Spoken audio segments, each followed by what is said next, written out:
अपने जीवन में मैंने जो श्रेष्ठतम पाठ पढ़े हैं उनमें एक यह है कि किसी भी कार्य के साधनों के विषय में उतना ही सावधान रहना चाहिए जितना कि उसके साध्य के विषय में। जिनसे मैंने यह बात सीखी वे एक महापुरुष थे। यह महान सत्य स्वयं उनके जीवन में प्रत्यक्ष रूप में परिणत हुआ था। इस एक सत्य से मैं सर्वदा बड़े बड़े पाठ सीखता आया हूं और मेरा यह मत है कि सब प्रकार की सफलताओं की कुंजी इसी तत्व में है। साधनों की ओर भी उतना ही ध्यान देना आवश्यक है जितना साध्य की ओर। हमारे जीवन में एक बड़ा दोष यह है कि हम आदर्श से ही इतना अधिक आकृष्ट रहते हैं, लक्ष्य हमारे लिए इतना अधिक आकर्षक होता है, ऐसा मोहक होता है और हमारे मानस क्षितिज पर इतना विशाल बन जाता है कि बारीकियां हमारी दृष्टि से ओझल हो जाती हैं। लेकिन अभी असफलता मिलने पर हम यदि बारीकी से उसकी छानबीन करें तो 99% यही पाएंगे कि उसका कारण था हमारा साधनों की ओर ध्यान न देना। हमें आवश्यकता है अपने साधनों को पुष्ट करने की और उन्हें पूर्ण बनाने की। यदि हमारे साधन बिल्कुल ठीक हैं तो साध्य की प्राप्ति होगी ही। हम यह भूल जाते हैं कि कारण ही कार्य का जन्मदाता है। कार्य स्वतः उत्पन्न नहीं हो सकता और जब तक कारण अभीष्ट, समुचित और सशक्त न हो, कार्य की उत्पत्ति नहीं होगी। एक बार हमने ध्येय निश्चित कर लिया और उसके साधन पक्के कर लिए कि फिर हम ध्येय को लगभग छोड़ सकते हैं, क्योंकि हम विश्वस्त हैं कि यदि साधन पूर्ण है तो साध्य तो प्राप्त ही होगा। जब कारण विद्यमान है तो कार्य की उत्पत्ति होगी ही। उसके बारे में विशेष चिंता की कोई आवश्यकता नहीं। यदि कारण के विषय में हम सावधान रहें तो कार्य स्वयं संपन्न हो जाएगा। कार्य है ध्येय की सिद्धि और कारण है साधन। इसलिए साधन की ओर ध्यान देते रहना जीवन का एक बड़ा रहस्य है। गीता में भी हमने यही पढ़ा और सीखा है कि हमें लगातार भरसक काम करते ही जाना चाहिए। काम चाहे जैसा भी हो, अपना पूरा मन उस ओर लगा देना चाहिए, पर साथ ही ध्यान रहे हम उसमें आसक्त न हो जाएं। अर्थात कार्य से किसी भी विषय द्वारा हमारा ध्यान न हटे, फिर भी हम में यह शक्ति हो कि हम इच्छानुसार कार्य को छोड़ सकें। यदि हम अपने जीवन का विश्लेषण करें तो हम देखेंगे कि दुख का सबसे बड़ा हेतु यह है, हम कोई बात हाथ में लेते हैं और अपनी पूरी ताकत उसमें लगा देते हैं। कभी कभी असफलता होती है, पर फिर भी हम उसका त्याग नहीं कर सकते।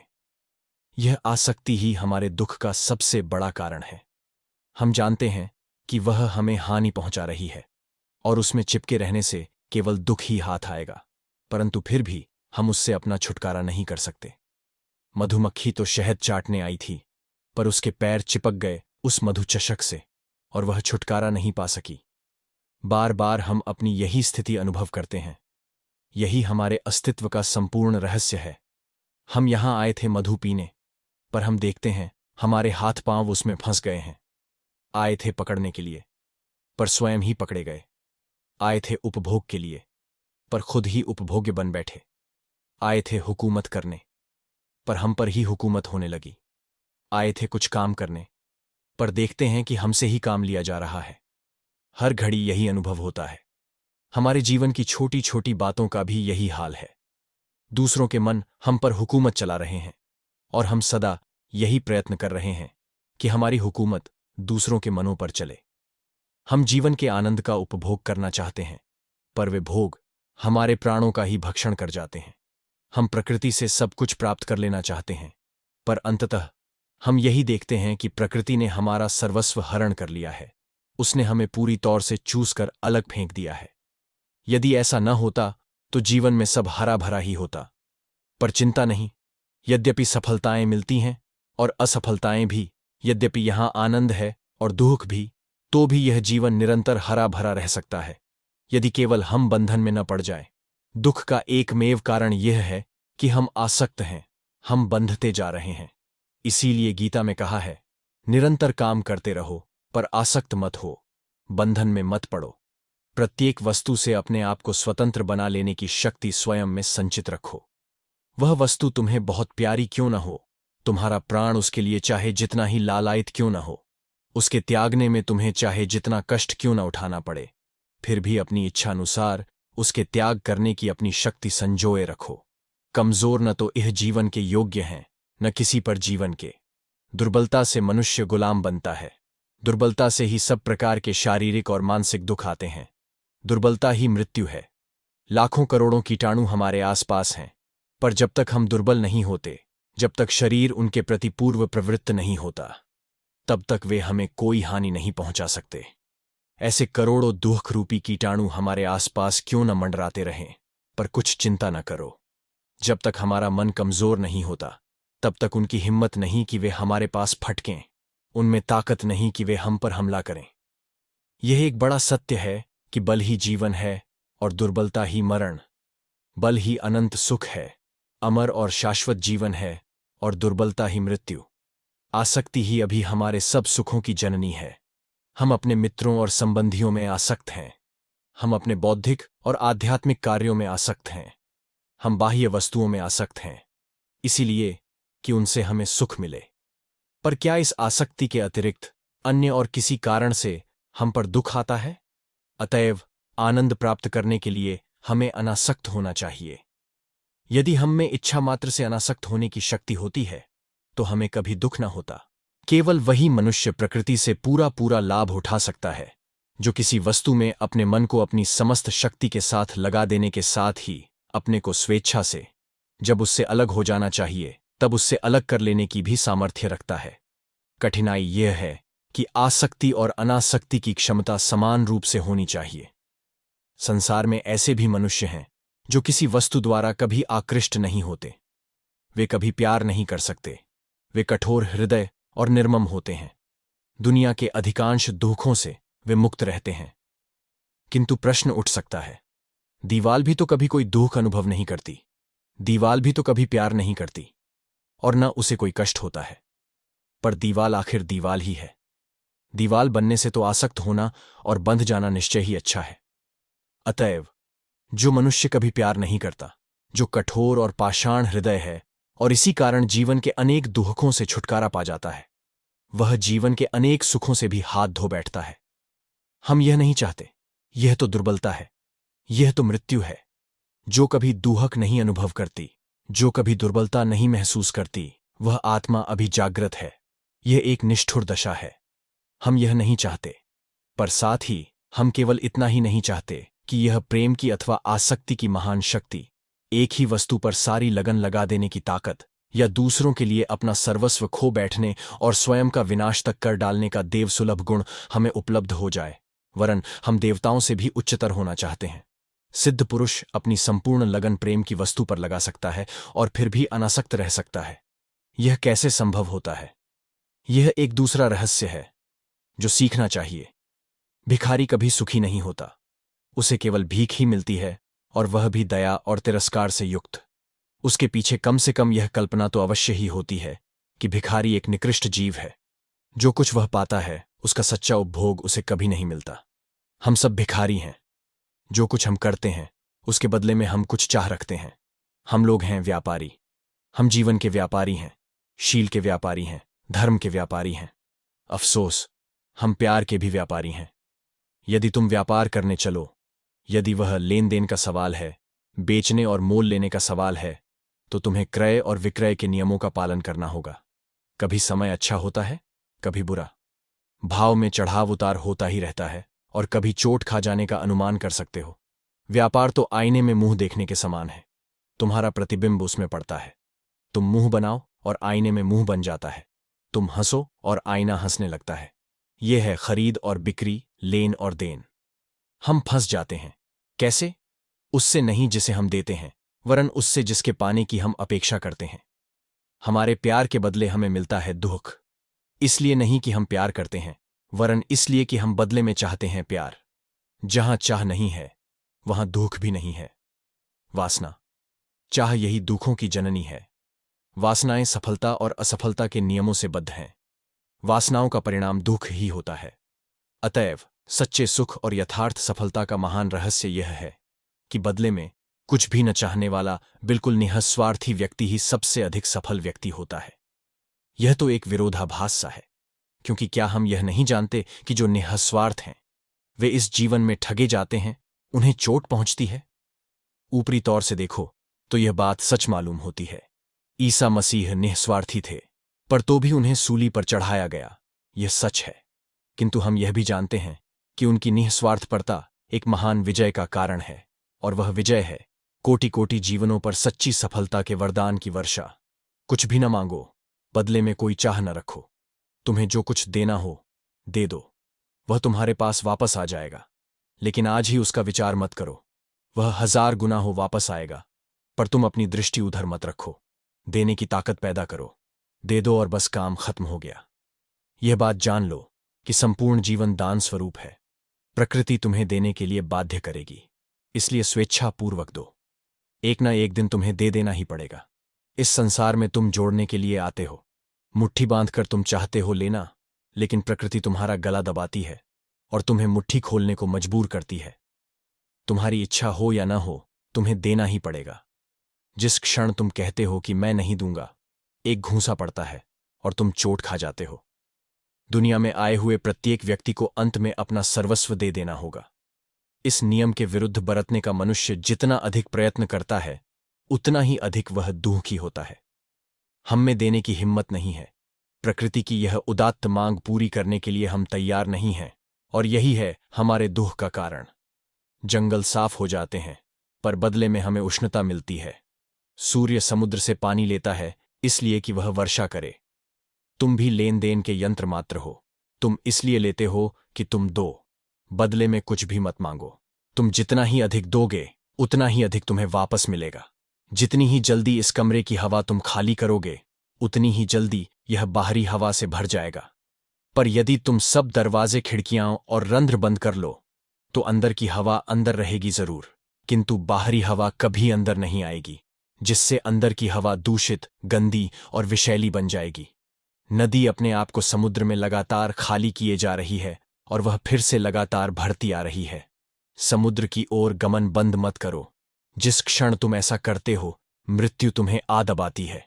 इसलिए भिखारी मत बनो, अनासक्त रहो। जीवन का यही एक अत्यंत कठिन कार्य है, पर मार्ग की आपत्तियों के संबंध में सोचते मत रहो।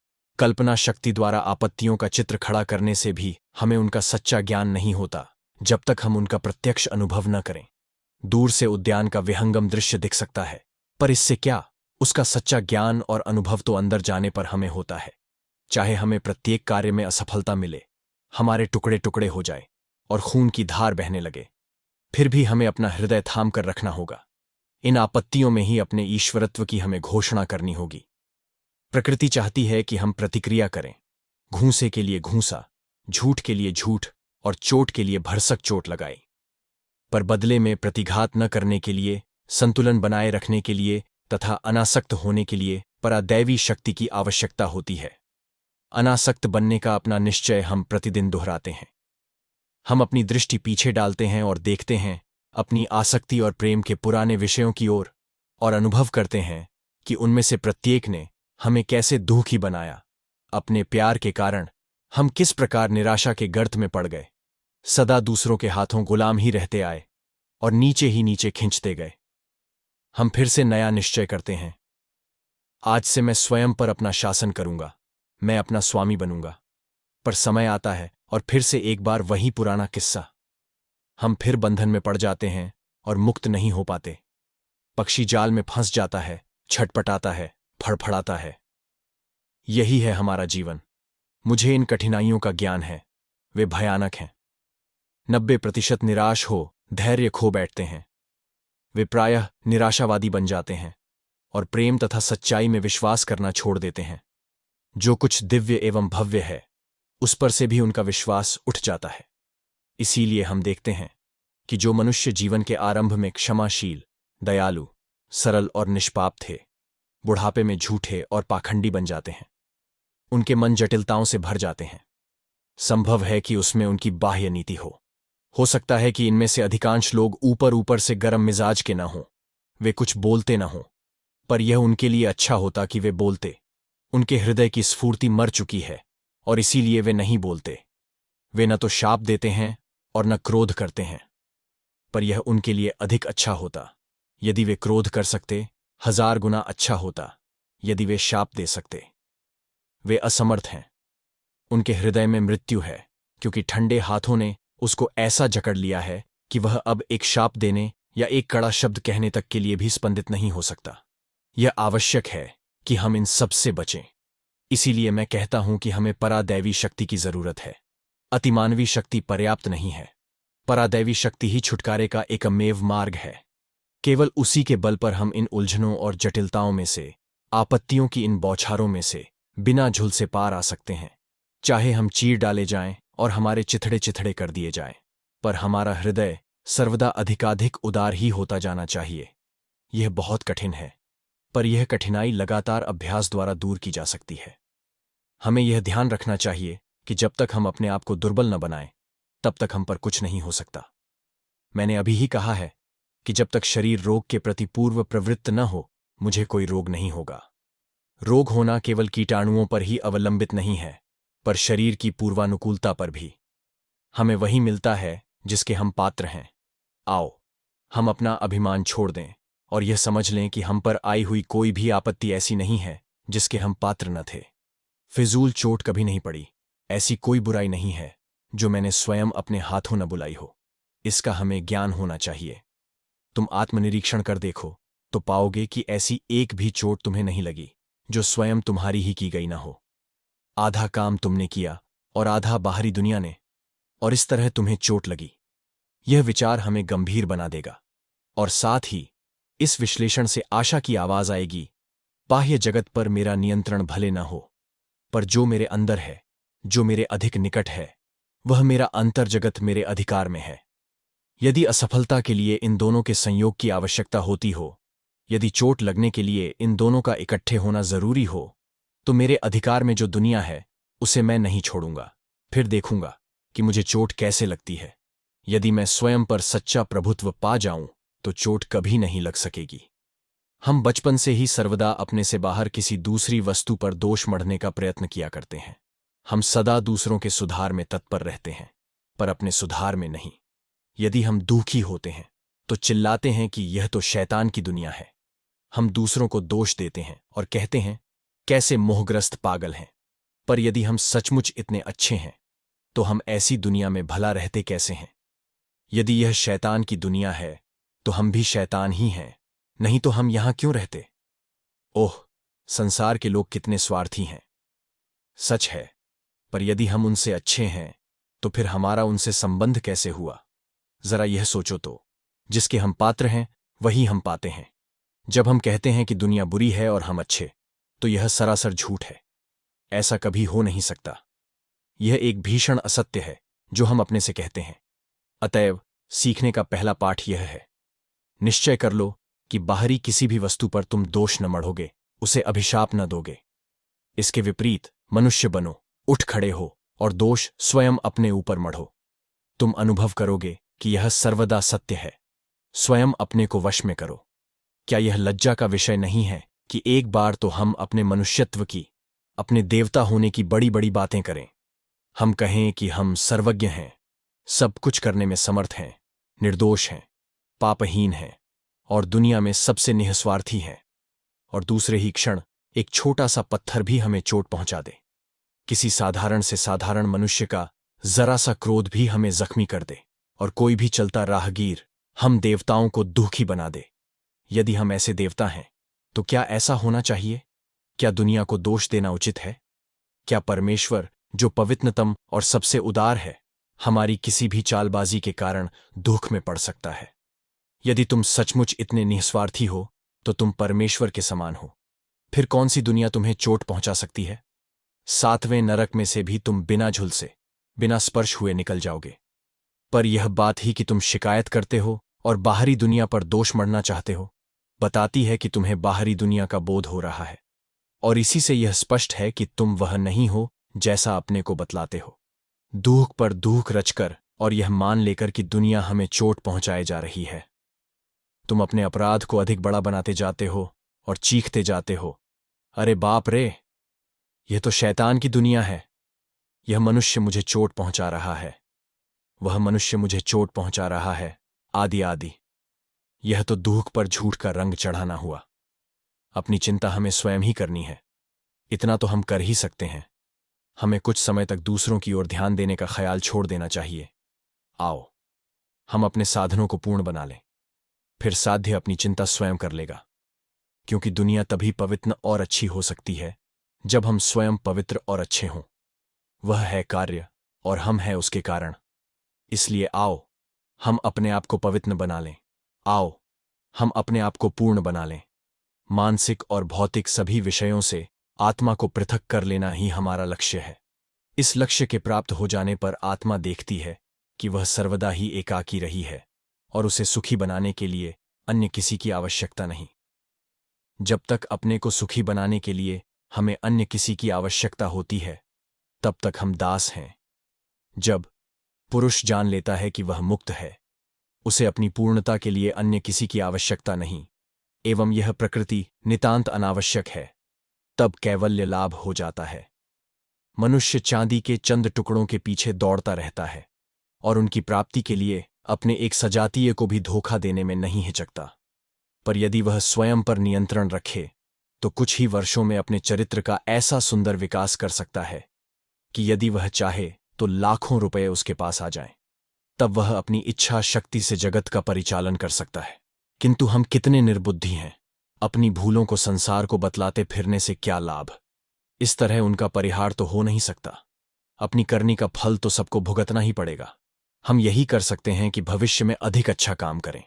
बली और शक्तिमान के साथ ही संसार की सहानुभूति रहती है। केवल वही कर्म जो मानवता और प्रकृति को मुक्त संकल्प द्वारा अर्पित करने के रूप में किया जाता है, बंधन का कारण नहीं होता। किसी भी प्रकार के कर्तव्य की उपेक्षा नहीं करनी चाहिए।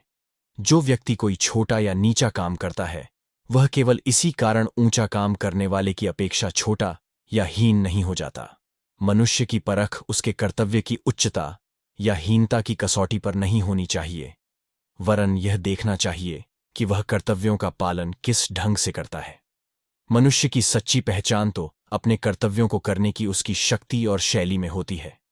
एक मोची जो कि कम से कम समय में बढ़िया और मजबूत जूतों की जोड़ी तैयार कर सकता है, अपने व्यवसाय में उस प्राध्यापक की अपेक्षा कहीं अधिक श्रेष्ठ है जो अपने जीवन भर प्रतिदिन थोथी बकवास ही किया करता है।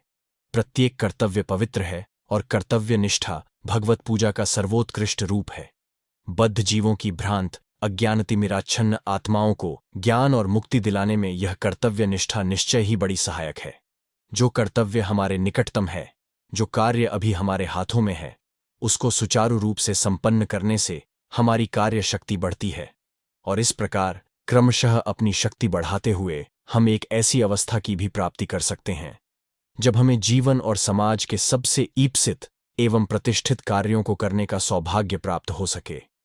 प्रकृति का न्याय समान रूप से निर्मम और कठोर होता है। सर्वाधिक व्यवहार कुशल व्यक्ति जीवन को न तो भला कहेगा और न बुरा।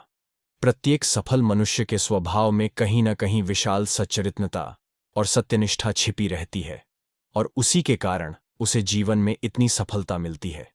वह पूर्णतया स्वार्थहीन न रहा हो, पर वह उसकी ओर अग्रसर होता रहा था। यदि वह संपूर्ण रूप से स्वार्थहीन होता तो उसकी सफलता वैसी ही महान होती जैसी बुद्ध या ईसा की। सर्वत्र निस्वार्थता की मात्रा पर ही सफलता की मात्रा निर्भर रहती है। मानव जाति के महान नेता मंच पर व्याख्यान देने की अपेक्षा उच्चतर कार्यक्षेत्र के हुआ करते हैं। यदि हम पवित्रता या अपवित्रता का अर्थ अहिंसा या हिंसा के रूप में लें, तब हम चाहे जितना प्रयत्न करें, हमारा कोई भी कार्य पूर्णतया पवित्र या अपवित्र नहीं हो सकता। हम बिना किसी की हिंसा किए जी या सांस तक नहीं ले सकते। भोजन का प्रत्येक ग्रास हम किसी न किसी के मुंह से छीनकर ही खाते हैं। हमारा जीवन कुछ अन्य प्राणियों के जीवन को मिटाता रहता है, चाहे वह जीवन मनुष्य का हो, पशु का अथवा छोटे से कुकुर मुत्तों का, पर कहीं न कहीं किसी न किसी को हमारे लिए मिटना ही पड़ता है। ऐसा होने के कारण यह स्पष्ट ही है कि कर्म द्वारा पूर्णता कभी नहीं प्राप्त की जा सकती। हम अनंत काल तक कर्म करते रहें, पर इस जटिल भूल भुलैया से बाहर निकलने का मार्ग नहीं पा सकते। हम कर्म पर कर्म करते रहें, परंतु उसका कहीं अंत न होगा। जो मनुष्य प्रेम और स्वतंत्रता से अभिभूत होकर कार्य करता है, उसे फल की कोई चिंता नहीं रहती, परंतु दास कोड़ों की मार चाहता है और नौकर अपना वेतन। ऐसा ही समस्त जीवन में है। उदाहरणार्थ सार्वजनिक जीवन को ले लो। सार्वजनिक सभा में भाषण देने वाला या तो कुछ तालियां चाहता है या विरोध प्रदर्शन ही। यदि तुम इन दोनों में से उसे कुछ भी न दो तो वह हतोत्साह हो जाता है, क्योंकि उसे इसकी जरूरत है। यही दास की तरह काम करना कहलाता है। ऐसी परिस्थितियों में बदले में कुछ चाहना हमारी दूसरी प्रकृति बन जाती है। इसके बाद है नौकर का काम, जो किसी वेतन की अपेक्षा करता है। मैं तुम्हें यह देता हूं और तुम मुझे वह दो। मैं कार्य के लिए ही कार्य करता हूं। यह कहना तो बहुत सरल है, पर इसे पूरा कर दिखाना बहुत ही कठिन है। मैं कर्म ही के लिए कर्म करने वाले मनुष्य का दर्शन करने के लिए 20 कोस सिर के बल जाने को तैयार हूं। लोगों के काम में कहीं न कहीं स्वार्थ छिपा ही रहता है। यदि वह धन नहीं होता तो शक्ति होती है, यदि शक्ति नहीं हो तो अन्य कोई लाभ। कहीं न कहीं किसी न किसी रूप में स्वार्थ रहता अवश्य है। तुम मेरे मित्र हो और मैं तुम्हारे लिए तुम्हारे साथ रहकर काम करना चाहता हूं। यह सब दिखने में बड़ा अच्छा है और प्रतिपल मैं अपनी सच्चाई की दुहाई भी दे सकता हूं। पर ध्यान रखो, तुम्हें मेरे मत से मत मिलाकर काम करना होगा। यदि तुम मुझसे सहमत नहीं होते तो मैं तुम्हारी कोई परवाह नहीं करता। स्वार्थ सिद्धि के लिए इस प्रकार का काम दुखदायी होता है। जहां हम अपने मन के स्वामी होकर कार्य करते हैं, केवल वही कर्म हमें अनासक्ति और आनंद प्रदान करता है। एक बड़ा पाठ सीखने का यह है कि समस्त विश्व का मूल्य आंकने के लिए मैं ही मापदंड नहीं हूं। प्रत्येक व्यक्ति का मूल्यांकन उसके अपने भावों के अनुसार होना चाहिए। इसी प्रकार प्रत्येक जाति एवं देश के आदर्शों और रीति रिवाजों की जांच उन्हीं के विचारों, उन्हीं के मानदंड के अनुसार होनी चाहिए। अमेरिकावासी जिस परिवेश में रहते हैं वही उनके रीति रिवाजों का कारण है, और भारतीय प्रथाएं भारतीयों के परिवेश की फलोत्पत्ति है। और इसी प्रकार चीन, जापान, इंग्लैंड तथा अन्य हर देश के संबंध में भी यही बात है। हम जिस स्थिति के योग्य हैं वही हमें मिलती है। प्रत्येक गेंद अपने अनुकूल छिद्र में ही गिरती है। यदि किसी की योग्यता दूसरे से अधिक है तो संसार इस निरंतर चलते रहने वाले विश्वव्यापी समायोजन की प्रक्रिया में उसे जान लेगा। अतः बड़बड़ाने से कोई लाभ नहीं। यदि कोई धनी आदमी दुष्ट है तो उसमें कुछ ऐसे भी गुण होंगे जिनके कारण वह धनी बना, और यदि किसी दूसरे व्यक्ति में ये गुण हैं तो वह भी धनवान बन सकता है। शिकायतों और झगड़ों से क्या लाभ? उससे हम कुछ अधिक अच्छे तो बन नहीं जाएंगे। जो अपने भाग्य में पड़ी हुई सामान्य वस्तु के लिए भी बड़बड़ाता है वह हर एक वस्तु के लिए बड़बड़ाएगा। इस प्रकार सर्वदा बड़बड़ाते रहने से उसका जीवन दुखमय हो जाएगा और सर्वत्र असफलता ही उसके हाथ लगेगी। परंतु जो मनुष्य अपने कर्तव्य को पूर्ण शक्ति से करता रहता है वह ज्ञान एवं प्रकाश का भागी होगा और उसे अधिकाधिक ऊंचे कार्य करने के अवसर प्राप्त होंगे। सर्वोच्च मानव कर्म नहीं कर सकता क्योंकि उसके लिए कोई बंधनकारी तत्व नहीं रह जाता, न आसक्ति और न अज्ञान।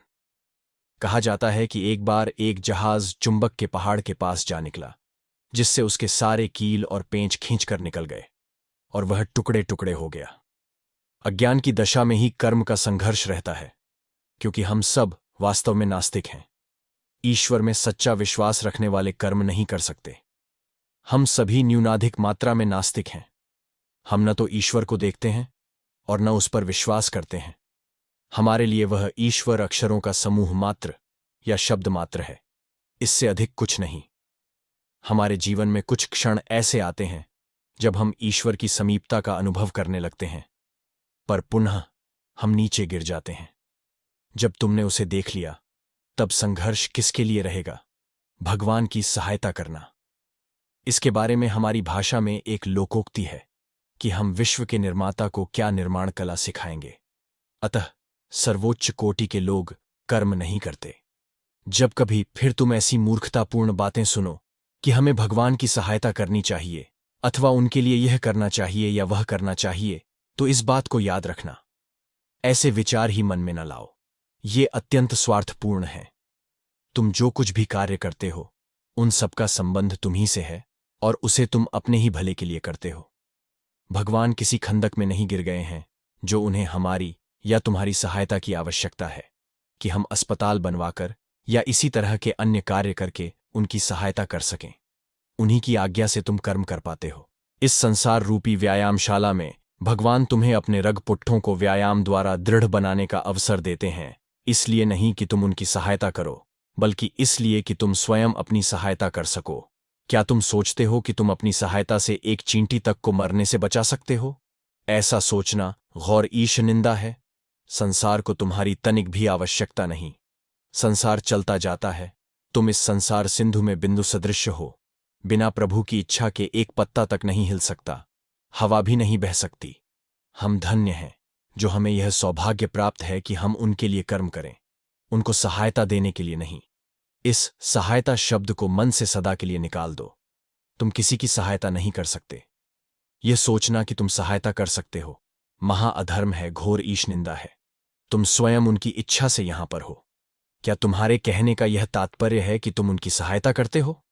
नहीं, सहायता नहीं, तुम उनकी पूजा करते हो। जब तुम कुत्ते को एक ग्रास खाना देते हो, तब तुम कुत्ते की ईश्वर रूप से पूजा करते हो। ईश्वर उस कुत्ते में है, कुत्ते के रूप में प्रकट हुआ है, वही सब कुछ है और सब में है।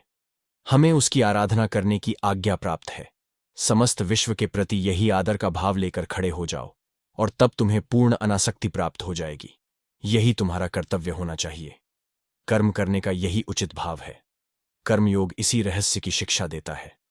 जिस समय सर्वप्रथम गीता का उपदेश दिया गया, उस समय दो संप्रदायों में बड़ा वाद विवाद चल रहा था। इनमें से एक संप्रदाय वैदिक बलिदान, पशु बलि और अन्य समान अनुष्ठान को ही धर्म का सार सर्वस्व समझता था। दूसरा यह मानता था कि असंख्य अश्वों एवं पशुओं का वध धर्म नहीं कहा जा सकता। इस दूसरा संप्रदाय अधिकतर प्रबुद्ध एवं तपस्वी था। उन लोगों के विश्वास था कि समस्त कर्मों का त्याग और आत्मज्ञान की उपलब्धि ही मोक्ष का एकमात्र मार्ग है। गीता के प्रणेता कृष्ण ने निष्काम ये दोनों विरोधी कर्म के अपने महान सिद्धांत पर जोर देते हुए दलों के विवाद को शांत कर दिया। अनेक लोगों का यह मत है कि गीता महाभारत के समय नहीं लिखी गई, वरन बाद में उसमें जोड़ दी गई है। यह बात ठीक नहीं है। गीता के जो विशिष्ट सिद्धांत हैं, वे महाभारत के प्रत्येक भाग में पाए जाते हैं, और यदि गीता को बाद में जोड़ी हुई मानकर निकाल लिया जाए, तो महाभारत के प्रत्येक भाग में से वे अंश निकालने पड़ेंगे जिनमें गीता के सिद्धांत पाए जाते हैं। निष्काम कर्म का अर्थ क्या है? आजकल बहुत से लोग इसका यह अर्थ समझते हैं कि कर्म इस प्रकार किया जाए जिससे मन को हर्ष विषाद स्पर्श न कर सके। यदि यही निष्काम कर्म का सच्चा अर्थ हो, तब तो पशुओं को निष्काम कर्मी कहा जा सकता है। कुछ पशु अपने बच्चों को ही निगल जाते हैं और ऐसा करने में उन्हें कुछ भी दुहक का अनुभव नहीं होता। डाकू अन्य लोगों का सब माल छीनकर उनका सर्वनाश कर देते हैं, और यदि वे पर्याप्त कठोर होकर दुख सुख की परवाह न करें, तो उन्हें भी फिर निष्काम कर्मी कहना पड़ेगा। यदि निष्काम कर्म का अर्थ ऐसा ही हो, तब तो क्रूर, पाषाण हृदय, नीचतम अपराधी भी निष्काम कर्मियों में गिना जा सकता है। दीवार को सुख दुख का अनुभव नहीं होता, पत्थर में सुख दुख की भावना नहीं होती, पर यह नहीं कहा जा सकता कि वे निष्काम कर्मी हैं। यदि निष्काम कर्म उपर्युक्त अर्थ में प्रयुक्त किया जाए, तब तो वह दुष्टों के हाथों में एक प्रबल अस्त्र बन जाएगा। वे तरह तरह के बुरे कर्म करते जाएंगे और कहेंगे कि हम तो बिना किसी कामना के ये सब काम कर रहे हैं। इसलिए यदि निष्काम कर्म का यही अर्थ हो, तब तो हम कहेंगे कि गीता में एक बड़े ही भयानक सिद्धांत का प्रतिपादन किया गया है। अतः यह अर्थ निश्चित रूप से नहीं हो सकता। फिर यदि हम गीता के उपदेश से संबद्ध व्यक्तियों के जीवन को देखें, तो वह भिन्न ही प्रकार का मालूम होगा। अर्जुन ने युद्ध में भीष्म और द्रोण का संहार किया, और साथ ही उसने अपनी इच्छाओं, स्वार्थ एवं निम्न प्रकृति का भी लाखों बार बलिदान किया। गीता कर्मयोग की शिक्षा देती है। हमें योग, एकाग्रता के द्वारा कर्म करना चाहिए। इस प्रकार के कर्मयोग में क्षुद्र अहंभाव की चेतना नहीं रह जाती। जब योग युक्त होकर कार्य किया जाता है, तब मैं यह वह कर रहा हूं, यह ध्यान ही नहीं रहता। पाश्चात्यों की समझ में यह बात नहीं आती। वे कहते हैं कि यदि अहंभाव न रहे, यदि अहम का नाश हो जाए, तो फिर किसी मनुष्य के लिए कार्य कर सकना किस प्रकार संभव हो सकता है। पर जो अपने को संपूर्णतः भूलकर एकाग्र चित्त से कार्य करता है, उसका कार्य निश्चय ही अप्रतिम रूप से अच्छा होता है, और उसका अनुभव प्रत्येक व्यक्ति ने अपने जीवन में किया होगा। हम अनेक कार्य अचेतन होकर करते रहते हैं, जैसे आहार को पचाना आदि। कुछ कार्य चेतन होकर करते हैं, तथा अनेक कार्य ऐसे भी होते हैं जो मानो समाधि अवस्था में मग्न होकर संपन्न होते हैं, जब हमें अपने क्षुद्र अहम का बोध नहीं रहता। यदि चित्रकार अपने को भूलकर चित्र बनाने में ही पूर्ण रूप से लीन हो जाए, तो उसका चित्र एक महान कृति होगा। एक अच्छा रसोइया भोजन बनाने के समय अपना सब कुछ उसमें लगा देता है, उस समय तक के लिए वह अन्य सब कुछ भूल जाता है। परंतु ये लोग इस प्रकार केवल उसी एक कार्य को अच्छी तरह से कर सकते हैं जिसके लिए वे अभ्यस्त होते हैं। गीता की शिक्षा है कि सभी कार्यों को इसी तरह पूर्णता के साथ करना चाहिए। जो योग के द्वारा प्रभु से एक रूप हो गया है, वह अपने सभी कार्यों को इसी एकाग्रता के साथ करता है और अपने स्वार्थ की कुछ भी चाह नहीं रखता। इस प्रकार किए हुए कर्म द्वारा संसार की भलाई ही होती है, उससे किसी प्रकार की बुराई नहीं हो सकती। जो इस प्रकार कर्म करते हैं वे अपने लिए कभी कुछ नहीं करते। प्रत्येक कार्य का फल शुभ और अशुभ से युक्त रहता है। कोई भी शुभ काम ऐसा नहीं होता जिसमें अशुभ का कुछ न कुछ स्पर्श न रहता हो। जैसे अग्नि धुएं से आवृत रहती है, उसी प्रकार कर्म में कोई न कोई दोष लगा ही रहता है। हमें ऐसे कार्यों में ही रत रहना चाहिए जिनसे महत्तम शुभ और न्यूनतम अशुभ उत्पन्न हो। अर्जुन ने भीष्म और द्रोण का वध किया। यदि यह न किया जाता तो दुर्योधन पर विजय प्राप्त नहीं होती, अशुभ की शक्तियों की शुभ की शक्तियों पर विजय हो जाती और इस प्रकार देश पर विपत्तियों के काले बादल मंडराने लगते। अभिमानी और अन्यायी राजाओं के एक दल के द्वारा राज्य का शासन बलपूर्वक हड़प लिया जाता और देश की जनता पर दुर्भाग्य की कालिमा फैल जाती। इसी प्रकार कृष्ण ने भी कंस, जरासंध इत्यादि अत्याचारियों का संहार किया, पर उनका एक भी कार्य उनके स्वयं के लिए नहीं था।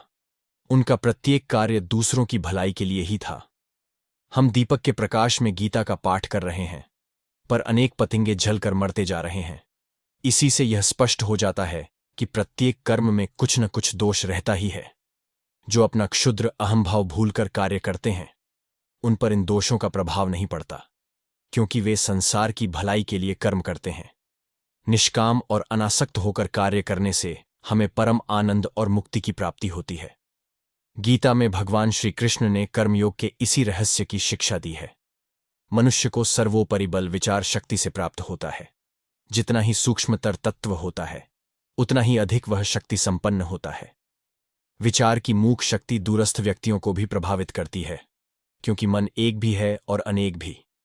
विश्व एक जाल है और मानव मन मकड़ियां। यह विश्व एक विश्वव्यापी सत्ता का गोचर रूप है। इंद्रिय गोचर वह विश्वनियंता ही तो हमारा विश्व है, यही माया है। यूं तो यह संसार भ्रम है, सत की अपूर्ण झांकी, एक अर्ध उद्भास। जैसे प्रातः सूर्य एक लाल गोला दिखाई देता है, इस प्रकार सभी अशुभ और दुष्प्रवृत्तियां दुर्बलता मात्र हैं, शिव की अपूर्ण झांकी। निरंतर विक्षेप किए जाने पर सरल रेखा एक वृत्त बन जाती है।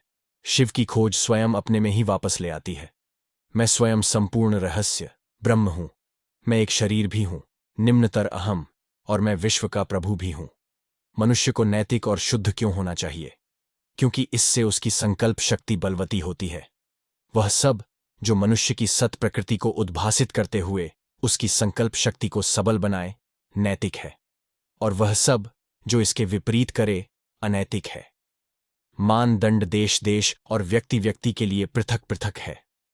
मनुष्य को कानूनों, शब्दों आदि की दास्ता की स्थिति से अपने को मुक्त करना ही चाहिए।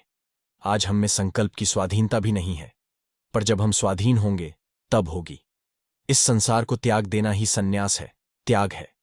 इंद्रियों के माध्यम से ही क्रोध और शोक का जीवन में प्रवेश होता है। जब तक सन्यास नहीं है, तब तक अहम और उसे सचेतन बनाने वाली वासना परस्पर भिन्न होते हुए भी अंततोगत्वा यह पार्थक्य मिटकर दोनों एक हो जाते हैं और मनुष्य पशु बन जाता है। सन्यास की, त्याग की भावना से अपने को अनुप्राणित करो। कभी मेरा शरीर था, मेरा जन्म हुआ था, मैंने संघर्ष किए थे और मेरी मृत्यु हुई थी। यह सब कितना भयावह भ्रमजाल है। यह सोचना कि व्यक्ति शरीर पिंजर में बंदी था और मुक्ति के लिए हाय हाय कर रहा था। पर क्या सन्यास का अर्थ यह है कि हम सब तपस्वी हो जाएं? तो फिर दूसरों की सहायता करने वाला कौन रह जाएगा? सन्यास तपस्या नहीं है। क्या सभी भिखारी ईसा होते हैं? दरिद्रता साधुता का पर्याय नहीं है, प्रायः विपर्यय है। सन्यास मन का होता है। इसकी सिद्धि कैसे होती है? एक मरुस्थल में जब मैं प्यासा था, मैंने एक झील देखी। वह एक मनोहर दृश्यावली के बीच थी। उसे चारों ओर वृक्ष घेरे हुए थे और उनकी प्रतिछाया पानी में उलटी दिखाई देती थी। पर यह सारा दृश्य मृगमरीचिका सिद्ध हुआ। तब मुझे झांत हुआ कि 1 महीने से मैं प्रतिदिन इस दृश्य को देखता आ रहा था। केवल उस दिन पिपासु होने पर मुझे उसके असत्य होने का ज्ञान हुआ। अब मैं 1 मास तक प्रतिदिन फिर उसे देखूंगा, पर मैं कभी भी उसे सत्य नहीं समझेंगा। ठीक ऐसे ही जब हमें भगवत प्राप्ति हो जाएगी, तब इस संसार का, इस शरीर आदि का भाव तिरोहित हो जाएगा। इस भाव की पुनरावृत्ति हो सकती है, पर तब हमें ज्ञान रहेगा कि यह असत है। संसार का इतिहास बुद्ध और ईसा जैसे व्यक्तियों का इतिहास है। वासना मुक्त तथा अनासक्त व्यक्ति ही संसार का सर्वाधिक हित करते हैं। गरीबों की गंदी बस्तियों में ईसा की कल्पना करो। उनकी दृष्टि दैन्य से परे जाती है और वे कहते हैं, मेरे बंधुओं, तुम सब दिव्यात्मा हो। उनका कार्य शांतिपूर्ण है।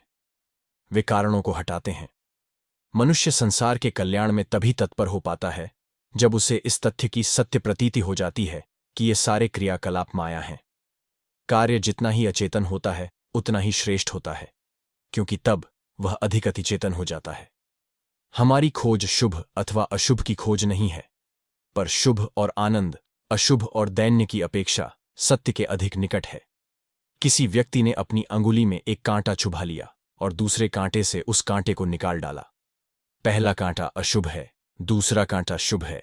आत्मा वह शांति है जो शुभ और अशुभ दोनों ही से परे है। यह विश्व तो विघटित हो रहा है, मनुष्य ईश्वर के समीप खींचता जा रहा है। एक क्षण के लिए वह सत बन जाता है, स्वयं ईश्वर उसके व्यक्तित्व का पुनर्विकास होता है, एक पैगंबर। और अब उसके सम्मुख संसार कांपता है। मूर्ख सोता है, जगता है, तब भी मूर्ख रहता है। अचेतन व्यक्ति जब अतिचेतन होकर जगता है तो असीम शक्ति, पवित्रता और प्रेम से संपन्न देव मानव बनकर लौटता है। अतिचेतन या दिव्य चेतन की यही उपयोगिता है। युद्ध क्षेत्र में भी ज्ञान का व्यवहार संभव है। गीता का उपदेश ऐसे ही दिया गया था। मन की 3 अवस्थाएं होती हैं, सक्रिय, निष्क्रिय और शांत। निष्क्रिय अवस्था की विशेषता है मंद स्पंदन। सक्रिय अवस्था की विशिष्टता है तीव्र स्पंदन और शांत अवस्था की विशेषता है सर्वाधिक प्रचंड स्पंदन। समझो कि आत्मा रथ में आरूढ़ है। शरीर ही रथ है, बाह्य इंद्रियां ही अश्व हैं, मन लगाम है और बुद्धि सारथी है। इसी विधि से मनुष्य माया सागर को पार करता है। वह इंद्रियातीत हो जाता है, पर ब्रह्म में अवस्थित हो जाता है। जब तक मनुष्य अपनी इंद्रियों के अधीन है, तब तक वह संसारी है। जब वह इंद्रियों को अपने अधीन कर लेता है, वह त्यागी हो जाता है। क्षमा भी यदि दुर्बल और निष्क्रिय हो तो सत्य नहीं है, उससे तो युद्धवरेण्य है। क्षमा करो तब जब अपनी विजय के लिए असंख्य देवदूतों का भी आह्वान कर सको। अर्जुन के सारथी कृष्ण ने अर्जुन को यह कहते सुना, हम अपने शत्रुओं को क्षमा कर दें। और उन्होंने उत्तर दिया, अशोच्यानन्व शोचस्त्वम प्रज्ञावादांश्च भाष्यसे। बातें तो बड़े विवेकी पुरुष की सी करते हो, पर अर्जुन, तुम विवेकशील नहीं, कापुरुष हो। जैसे कमल पत्र जल में रहकर भी जल से अस्पृष्ट रहता है, वैसे ही इस संसार में आत्मा को रहना चाहिए। यह एक युद्ध क्षेत्र है, इसमें युद्ध करके अपना मार्ग प्रशस्त करो। इस संसार में जीवन है, ईश्वर से साक्षात्कार का प्रयास मात्र। अपने जीवन को त्याग से परिपुष्ट संकल्प शक्ति की अभिव्यक्ति का रूप दो। हमें अपने समस्त मस्तिष्क केंद्रों को इच्छानुसार संयमित करना सीखना चाहिए। जीवनानंद इसकी पहली सीढ़ी है। देहदंडात्मक तपश्चर्या तो पैशाचिक है। लाचारी से प्रार्थना करने की अपेक्षा हंसना अच्छा है, तो गाओ। दैन्य से पीछा छुड़ाओ। भगवान के लिए दूसरों को इसकी दैन्य की छूत न लगने दो। कभी भी यह मत सोचो कि भगवान कुछ सुख और कुछ दुख को बेचा करता है। अपने को चारों ओर से सुंदर पुष्पों, चित्रों और धूप गंध से आवेष्टित कर लो। संत लोग पर्वत शिखरों पर प्रकृति का आनंद लेने के लिए जाते थे। दूसरी सीढ़ी है पवित्रता। तीसरी सीढ़ी है बुद्धि का प्रशिक्षण। तर्क द्वारा असत्य से सत्य को अलग करो। यह दृष्टि प्राप्त करो कि एकमात्र ईश्वर ही सत्य है। यदि एक क्षण के लिए भी तुमने यह सोचा कि तुम स्वयं ईश्वर नहीं हो, तो तुम्हें महाभय ग्रस लेगा। और जैसे ही तुम सोचोगे, सोहम, मैं वही हूं, वैसे ही तुम्हें महान आनंद और शांति की उपलब्धि होगी। इंद्रियों को वश में लाओ। कोई मुझे शाप देता है, फिर भी मुझे उसमें ईश्वर का दर्शन करना चाहिए। उसे अपनी ही दुर्बलता के कारण मैं शाप देने वाला मान बैठा हूं। वह दीन, जिसका हम कुछ उपकार करते हैं, हमें एक विशिष्ट अवसर और अधिकार प्रदान करता है। अपनी अनुकंपा से प्रेरित होकर ईश्वर अपनी पूजा इस प्रकार करने का अवसर हमें देता है। संसार का इतिहास उन थोड़े से व्यक्तियों का इतिहास है जिनमें आत्मविश्वास था। यह विश्वास अंतःस्थित देवत्व को ललकार कर प्रकट कर देता है। तब व्यक्ति कुछ भी कर सकता है, सर्वसमर्थ हो जाता है। असफलता तभी होती है जब तुम अंतःस्थ अमोघ शक्ति को अभिव्यक्त करने का यथेष्ट प्रयत्न नहीं करते। जिस क्षण व्यक्ति या राष्ट्र आत्मविश्वास खो देता है, उसी क्षण उसकी मृत्यु आ जाती है। हमारे भीतर एक दिव्य तत्व है जो न तो चर्चों के मतावादों से पराभूत किया जा सकता है, न भर्त्सना से। जहां कहीं भी सभ्यता है, वहीं मुट्ठी भर यूनानियों का प्रभाव प्रकट है। कुछ न कुछ भूलें तो सर्वदा होंगी ही। उस पर खेद मत करो, महान अंतर्दृष्टि प्राप्त करो। यह न सोचो जो हो गया हो गया, कितना अच्छा होता यदि यह और सुंदर ढंग से संपन्न हुआ होता। यदि मनुष्य स्वयं ब्रह्म न होता तो मानव जाति अब तक प्रार्थनाओं और प्रायश्चित्तों के मारे पागल हो गई होती। कोई छूटेगा नहीं, कोई नष्ट भी नहीं होगा। अंततः सभी को पूर्णत्व की प्राप्ति होगी। अहर्निश आह्वान करो, आओ बंधुओं, तुम सब पवित्रता के असीम सागर हो, ब्रह्म बनो, ब्रह्म रूप में अपने को प्रकट करो। सभ्यता क्या है? वह अंतस्थ देवत्व की अनुभूति है। जब अवकाश मिले, इन विचारों की मनसा आवृत्ति करो और मुक्ति की कामना करो। यही सब कुछ है। जो कुछ ईश्वर नहीं है, उसे अंगीकार मत करो। जो कुछ ईश्वर है, उसे प्रतिष्ठित करो। अहर्निश इसका मानस संकल्प करो। इस प्रकार आवरण क्षीण होता जाता है। मैं न मनुष्य हूं, न देवदूत, न मेरा कोई लिंग है, न कोई मेरी सीमा है। मैं स्वयं ज्ञान हूं, मैं ब्रह्म हूं। न मुझ में रोष है, न घृणा। मैं हर्ष विषाद से परे हूं।